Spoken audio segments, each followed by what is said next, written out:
Hey everybody, this is Angel here. I want to show you a couple of different scenarios today about a couple of different presentations and a couple of different slides when it comes to financial services. I'm sure you've already checked their website, myownmoneycoach.com. Now I want to go over a couple of different things here. Just before I do that, though, I wanted to introduce you to our Facebook page. Myownmoneycoach.com is www.facebook.com slash my own money coach. Now today what we're going to go over is we're going to go over some of the very interesting statistics when it comes to financial services and savings that people are having these days. And I want to ask you three questions before I go over a few of these slides, which I'm going to cover slide by slide on each video that I'm going to do for you guys. Is there a need for what I do? Is there a need for what me and my team do when it comes to helping people with their finances, with their money, with managing better? I want to give you some statistics, and I think this will help you shape up a better opinion of what we do. The second question I want you to think about while I'm going these things is: are these financial concepts helpful for people these days? Because obviously we're not exposed to knowledge when it comes to money. Even when we went through school, high school, even in college, they made sure they taught us about so many different things, but they didn't teach us about money enough. And that's why I strongly believe that's one of the reasons people don't know how to manage their money these days in the best possible way. And number three is, if your family and friends implemented these concepts, would they be better off? If they knew all these statistics, if they knew all these ways how to handle money, would they be better off? Now, one of the missions that we do as a team, and the companies you represent as PRI, Fidelity, Legg Mason, Invesco, Lincoln Financial, MetLife, all these different companies that help us deliver the best possible solutions for people and their needs.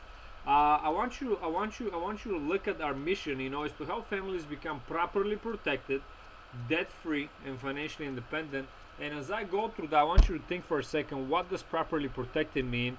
Are you currently properly protecting your family in case of emergencies? Are you totally debt-free, or you still owe money on credit cards, car loans, mortgages? And financially independent. What does financially independent mean?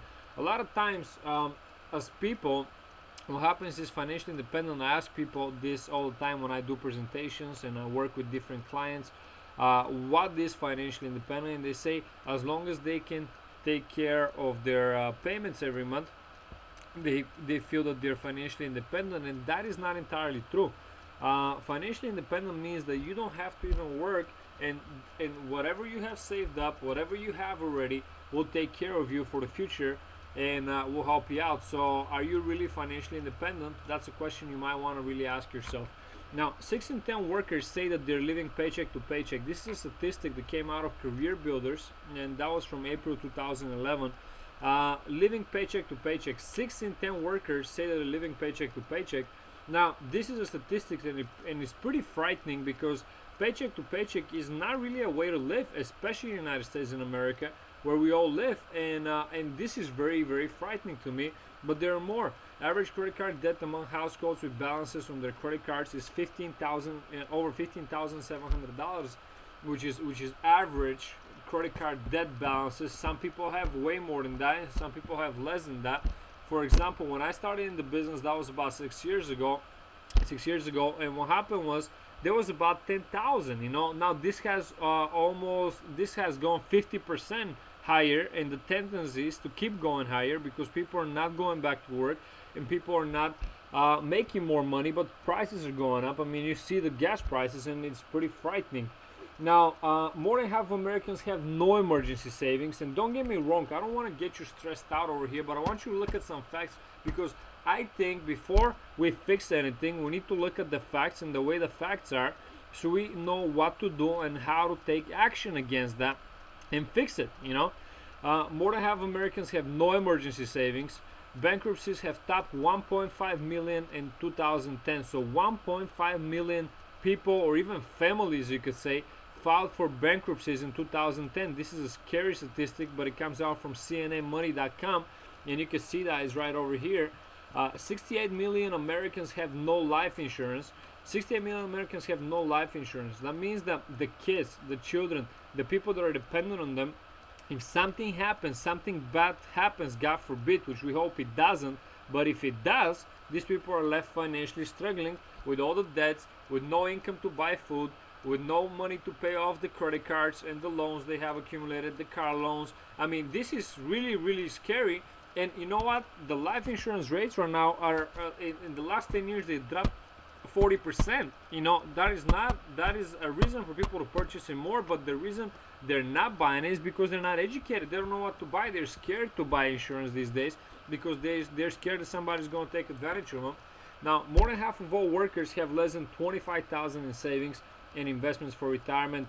I dare to say that it's probably, you know, like 75% of all workers have less than 25,000, even less than that for retirement, and this is very frightening. So I want to leave you with this here, and we're gonna wrap it up for today. That's pretty short. I want to just go over a couple of things, but how real and serious are these problems? I want you to think about how serious are these problems. How are they affecting you? How are they affecting your family? How are they affecting me and my family and everybody we know?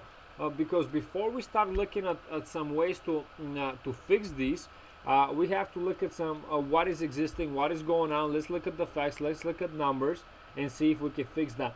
But that's pretty much it for me. I'm going to continue tomorrow and I'm going to give you some ideas on how to start fixing that.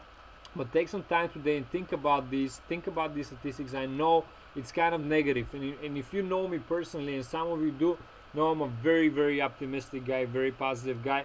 But before we have to fix a problem, we have to look at it, we have to evaluate it, and we have to see the best ways to fix it, and that's what I'm going to teach you. So have a great night. I'll see you tomorrow, and we'll continue with that. All right, bye-bye.